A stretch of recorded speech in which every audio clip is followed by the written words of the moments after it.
I'm not your normal huckleberry. As long as I keep going, I can keep going. Going clam digging. Washing these jars, kind of sterilize them, get them ready. It's kind of a Boy Scout thing, be prepared. I have no more clams. They're all gone. I ate them all. When you got all your jars full, you got your freezer full, you know you're going to have a good winter, no matter what Mother Nature says, or does. I recently opened up my last jar of clams, and the date on them showed there that I had them for 10 years. 10 years. Jar of clams, best clam chowder I ever had. And so that's why I'm going to do this, even though it's not that good of weather. But I can't be gone too long. When you get this awfully cold weather with the wind, it drops the wind chill down. And if you're not home to keep the home fires burning, what happened to me can happen to you. I got it.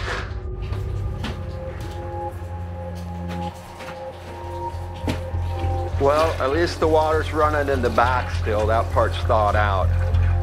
But the toilet's still frozen there. It won't flush.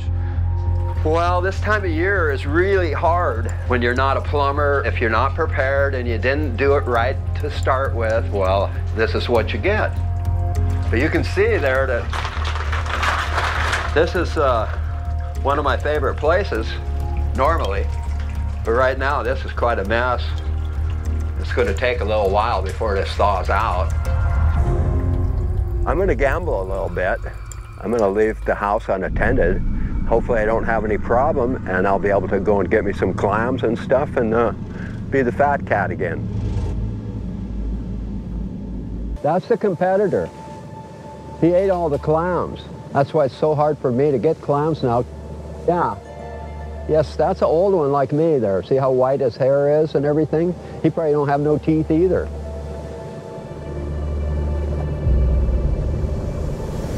The old rule is that you can only dig clams in a month that has an R. The months that don't have an R are in the summertime where it's warmer. The clams are spawning and stuff then. It was taught to me that way, and I've went by that rule all my life. Well, about all I see is butter clam shells here, and a lot of them show that the sea otters broke them. It wasn't quite like this. All these clams was in the ground here squirting, squirting, squirting. And hopefully I'll be able to find a few here, but I'm pretty sure that there's not enough to do what I've got planned here. The sea otters suck. They pretty much wiped out this clam bed here. I'm getting to the point where I hate these guys. They're a better digger than me. They can dig at high tide. Now how is that? The otters, they can dive to 60 fathoms. So is anything safe? The natives are the only ones that can hunt the sea otters.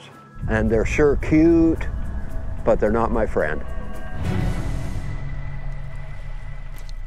So there was one clam squirted right there, and I'm going to see if I can get the last clam in the area.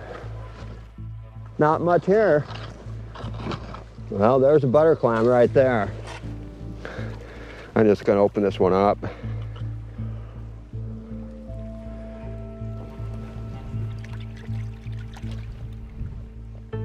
So this is what I got out of that clam. That's a real small clam there for what I got in mine. I'm looking for these big clams and a lot of them. It's not hardly worth it, but it just proves to you that the sea otters have decimated this area. Hopefully I'll find a spot where they're abundant and I can get all the clams I'm going to need for the summer. With the region's otters laying claim to the surrounding beaches, Gary is now forced to travel outside of port protection to harvest clams. He must find an untouched beach to replenish his supply before high winter tides make the resource unreachable.